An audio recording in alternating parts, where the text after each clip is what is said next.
Creamline Cool Smashers ipapanalo ang laban dito sa semifinals kontra sa kupunan ng PLDT High Speed Hitters dahil sa panibago at mas malakas nilang sistema. Nakita naman natin so far so good, okay ang starting lineup ng Creamline Cool Smashers.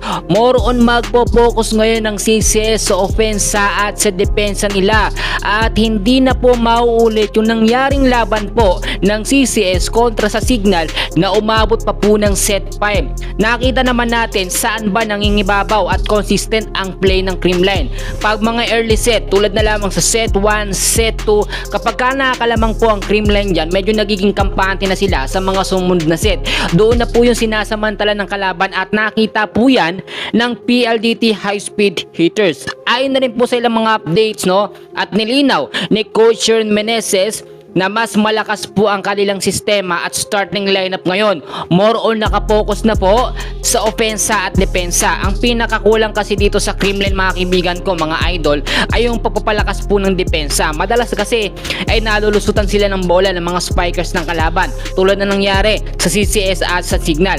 Pero iba na dito, hindi na mangyayari ang laban po ng Creamline kontra sa PLDT na makakalusot ang mga spikes ng kalaban. Alam nyo, nakita natin yung stratehiyang ginamit po dito ni Coach Sharon Meneses, yung pagpapalit po ng mga player. Ginagamit na rin po kasi ni Coach Sharon Meneses ang mga bench player ng Creamline. At eto, nagkakaroon din ng rotasyon. Eto nga po ang si Gian Morado de Guzman at si Kyle Negrito. Nung huling laban ng Creamline sa Akari, nakita natin ang appearance ito nga pong si Kyle Negrito and so far so good, okay na okay ang performance.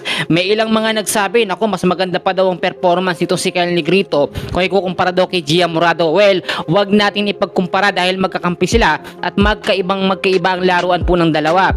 Bagamat alam natin nagmula kay Gia po ang magandang sistema ng Creamline at magagandang set, si Kyle Negrito ay natuto po dito kay Gian Morado. Kaya naman po mga kaibigan, yung kalamangan po ng Creamline para manalo sila dito sa PLDT ay yung experience at yung panunumbalik po ng original na starting lineup ng Creamline Cool Smashers.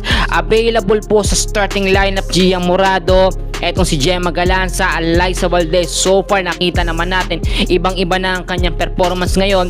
Bernadette Pons, nandyan si Michelle Gumabaw, si Bea De Leon. Kompleto po sila, complete set po ang Creamline. Kaya kapag ka natalo dito ang Creamline mga kaibigan, ibang usapan na po yun. Hindi basta-basta matatalo ang CCS dahil okay na ang kanilang lineup po mga kaibigan.